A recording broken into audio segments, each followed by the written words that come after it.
Here at the New York Auto Show, where the sleekest models vie for attention like debutantes at a ball, a Cinderella is upstaging them all. Hyundai, the Korean carmaker once considered a joke, is the only one actually gaining on its rivals in this recession. We often hear that business is a marathon and not a sprint. But I'll tell you, for the auto industry today, it's more like a marathon with gale force winds, right? North American CEO John Krafchick, who cut his teeth at Ford, is quickly moving up in the pack. We have had a good run, and we like to say at Hyundai, flat is the new up, right? If that qualifies as a Cinderella story, yeah, maybe so. Late last year, when unemployment surged, Hyundai pounced. It offered a security blanket called the Assurance Program. Hyundai would take back newly purchased cars if the owners lost their jobs. We found half of all car buyers had taken themselves out of the market, and of those half, 3/4 were doing it because they were afraid of losing their job. So Assurance kind of came from that insight. It worked. Sales of the Sonata, a modestly priced sedan, jumped 85% in January. GM and Ford followed suit with similar programs 3 months later. Hyundai! Hyundai! Hyundai! Hyundai! The company is spending a fortune buffing its U.S. image just as Detroit is pulling back. When GM dropped out of sponsoring the Academy Awards, Hyundai quickly moved in with 7 commercials. It also advertised during the Super Bowl. It's Hyundai, like Sunday. We hear Hyundai, Hyundai. Even my mom mispronounces it, unfortunately. What does she say? She uses Hyundai. Hyundai's Cinderella story has been decades in the making. In the 80s and 90s, its first cars sold here became the butt of jokes, symbols of cheap and unreliable imports. They really want the quality to be good. The real turning point came 10 years ago when Hyundai backed its cars with a 10-year, 100,000-mile warranty, the first automaker to do so. Sales tripled. Now, every single model that comes off the assembly line is put through its paces. This is called kickdown. We accelerate to 70 miles an hour, and then we test the brake, checking for vibration. By last year, Consumer Reports stamped its approval on 2 models. In January, Hyundai's new luxury sedan, the Genesis, earned top honors at the Detroit Auto Show, and buyers are taking note. In this recession, does one car company stand out? Yeah. Among established auto companies, Hyundai is the only one that's taking an offensive approach, taking advantage of this crisis to improve its position.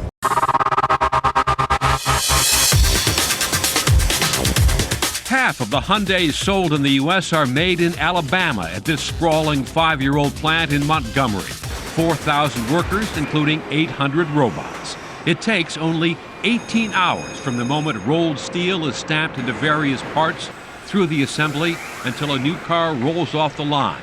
Inspections every step of the way. I check the cars for scrapes, dents, light paint issues that might come from other areas in the plant. So what sets Hyundai apart?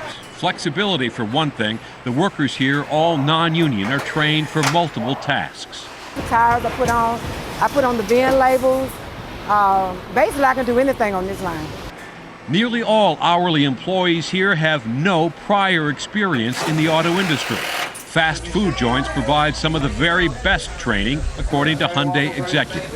I heard some of your best workers come from the Waffle House. Oh yes, that's so true, because when you think about it, the Waffle House, what do you have to do all day? Stand on your feet, multitask, and also, have a good attitude, because that's the kind of people we look for here at Hyundai. When sales slow, production is scaled back to 3 or 4 days a week. Unlike the other automakers, Hyundai has not laid off any full-time workers. The factory fine-tunes its product mix based on consumer demand. So when there was a weakening demand for the SUV, we were able to make more Sonatas with 4-cylinder engines and meet that consumer demand again. And how quickly could you do that? Again, within 24 hours, we're making that transition.